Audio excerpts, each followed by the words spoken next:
రోహిత్ చేసిన 50 కోట్ల అప్పు గురించి ఆలోచిస్తూ ఆ విషయం ఇంట్లో తెలిస్తే తన ఇల్లు జప్తైపోతే ఇంట్లోకి సింహాచలం వస్తే తన పరిస్థితి ఏంటో ఆలోచించుకుంటూ ఇంట్లో వాళ్ళకి తన ముఖం చూపించలేక విషం తాగబోతూ ఉంటాడు రోహిత్. ఇక అప్పుడే రోహిత్ని చూసిన శరణ్య ఆగండి బావగారు అని అంటూ రోహిత్ విషం తాగకుండా ఆపేస్తుంది.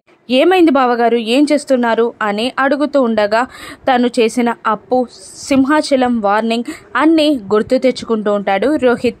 ఆ విషయమంతా శరణ్యకి చెప్పగానే బావగారు మీ ప్రాబ్లంకి సొల్యూషన్ చూద్దాం, కానీ ఇది సొల్యూషన్ కాదు బావగారు అని శరణ్య ధైర్యం చెప్పగానే అలాగే అని ఒప్పుకొని కాస్త కుదుట పడతాడు రోహిత్. ఇక సింహాచలం అప్పు కట్టడానికి ప్లాన్ చేసుకున్న శరణ్య రోహిత్ కబ్బోర్డ్ నుండి శరణ్య డబ్బులని తీసి బ్యాగ్లో పెడుతూ ఆ సింహాచలానికి కట్టడానికి రోహిత్ శరణ్య ఇద్దరు కలిసి బయలుదేరుతారు. వాళ్ళిద్దరూ హాల్లోకి రాగానే వెనకాల నుండి ప్రీతి ఆగండి అంటూ వాళ్ళని ఆపేస్తుంది. ఇక రోహిత్కి సహాయం చేయడానికి వెళ్తున్న శరణ్యపై ప్రీతి నింద వేస్తుందా? శరణ్య ఎలా తప్పించుకుంటుంది? రోహిత్ ఏం చేస్తాడో రాను ఎపిసోడ్స్లో చూద్దాం. Thank you for watching.